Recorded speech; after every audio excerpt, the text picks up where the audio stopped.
There have been a lot of different opinions on Zach Wilson over the course of this past season, and I want to hear a little bit of the unique perspective that Steve Young and Alex Smith provide. What do they think of the young signal caller?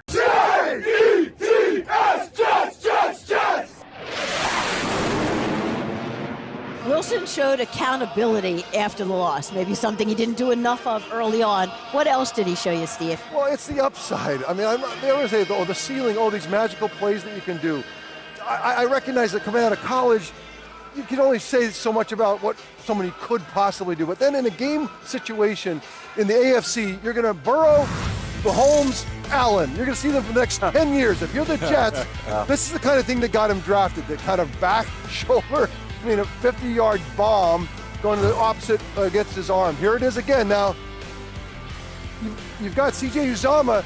It's the same kind of throw, but now in game situations. It's the big throw. It's the thing that only 3 or 4 guys in the league can do. And so if you think about the upside, if you're the Jets, and you say to yourself, hey, we're going to have to beat Burrow, Mahomes, Allen the next 10 years, who can give us a chance to go fight those guys in the fourth quarter and make the big throws? This is the guy. What can't he do? Some of the more commodity work. Look, here's 4th down, 4th and 18. Who gives you a better than even chance to pull it off other than those 3 guys I mentioned before and maybe Zach Wilson? So in my mind, if you're going to be the Jets and go fight these guys in the next decade, wouldn't you want to develop Zach to do the things that he's not doing well today, which we recognize? Some of the shorter throws, the kind of the commodity work that quarterbacks need to do, like develop him. Mike LaFleur, spend the time with him, talk to him, communicate with him.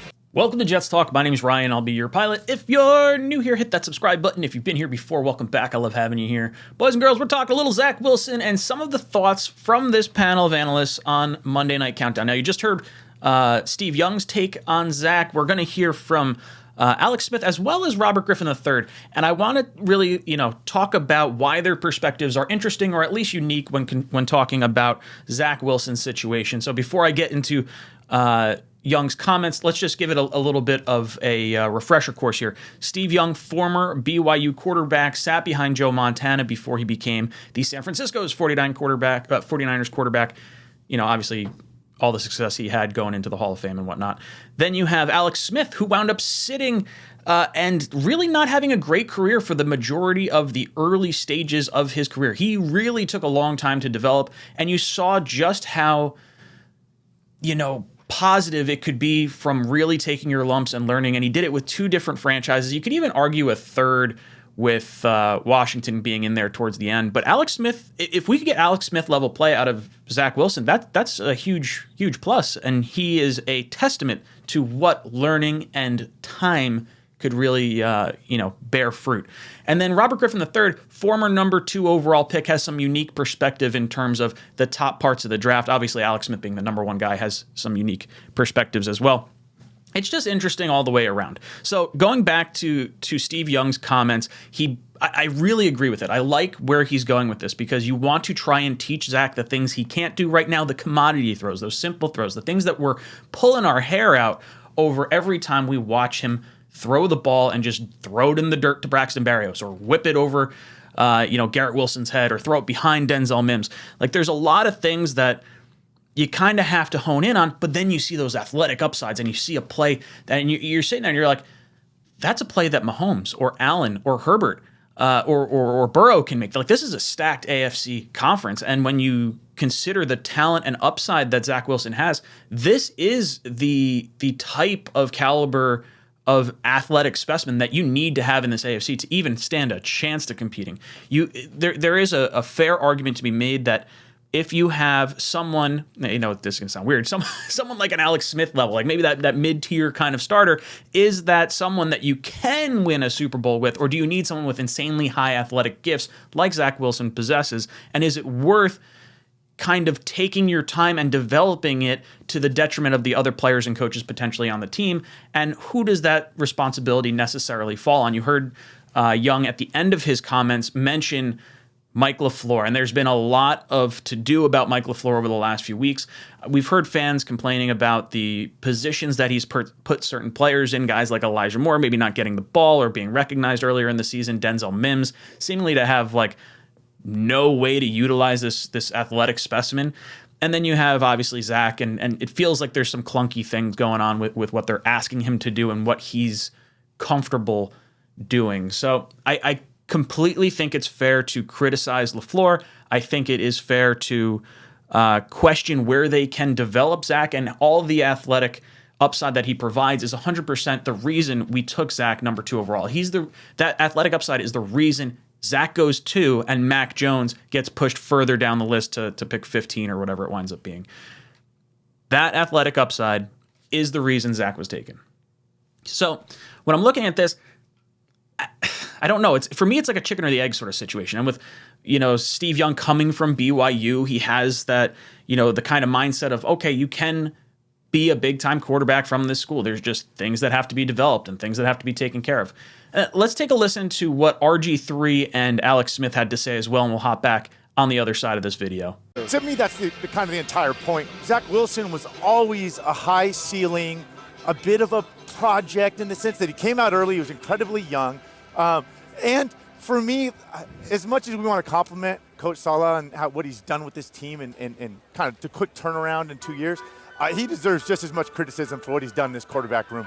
The QB musical chairs weekly, like, you're the starter this week, you're the backup, you're not dressing. No, you start this week, you're not dressing. Like, the lack of consistency, the lack of a plan that has been in place to develop Zach Wilson, and then to hear him say that the draft doesn't matter, like, to me, that's spoken like somebody that hasn't been drafted number 2 overall. There is a reality to be drafted to the New York market. Like, this is a fan base and organization that is incredibly unique, and to be the number 2 overall pick and the expectations that come with that, to turn around an organization and then to just not have a plan to support this kid to go do that. Yeah. Like, to just roll the dice and like, hey, fingers crossed, we hope it turn out good. They're struggling. Yeah. Go sit down. Yeah. So what you're saying is that he's mismanaged that quarterback room.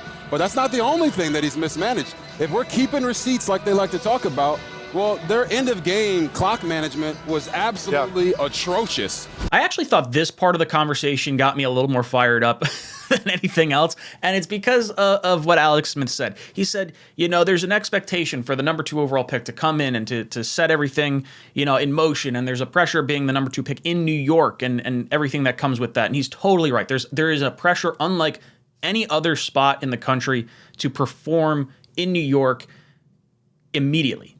Like, we came up with a time frame, a New York minute. Like, there's legitimately a phrase for why or how frustrating it can be to be a New York sports fan in general. But one thing I completely disagree with Alex Smith on is the plan to develop Zach and the plan to support Zach.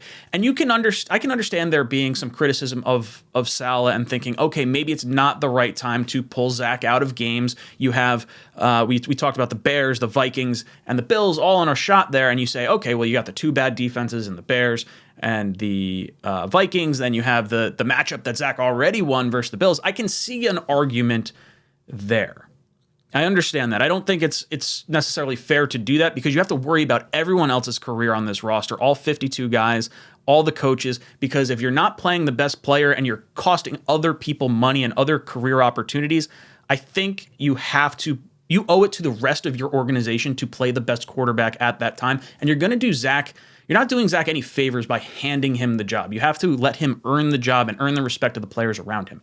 And for Alex Smith to say there's no plan going on with Zach Wilson, they had no way to support him, that drives me up a friggin' wall. Because even before Zach got here, we draft Mekhi Becton and Denzel Mims right off the bat, before he gets here. Then we go into the offseason.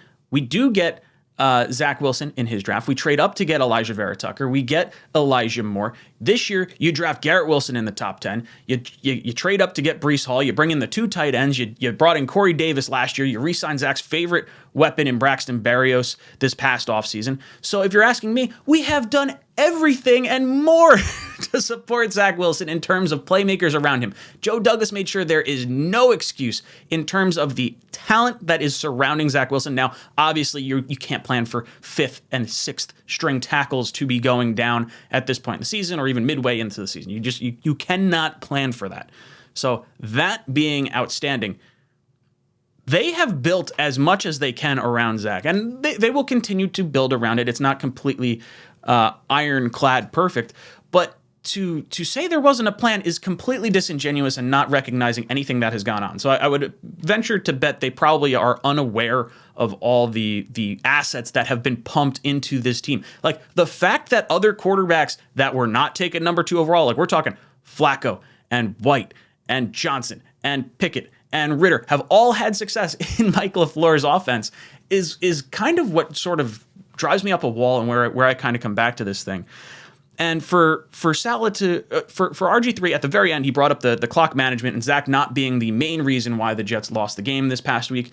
And I do tend to agree. I would probably put the defense, I would put the offensive line, and I would put the special teams all ahead of Zach's overall performance as to why the Jets lost this game. But it's not solely on Robert Saleh during that final drive. Like, yes, we probably could have had 2 additional plays if we used our clock management much smarter. Robert Saleh needs to be able to do that. That is one of the few times he's able to actually impact the game on the game as it's happening. Those are huge situations. Not trying to belittle that at all. But there are plenty of throws over the course of that last series that could have made that field goal significantly easier. And then, like, we all kind of hone in on that 4th down play where he rips the ball across the field to Elijah Moore, and Elijah Moore gets down with 1 second left.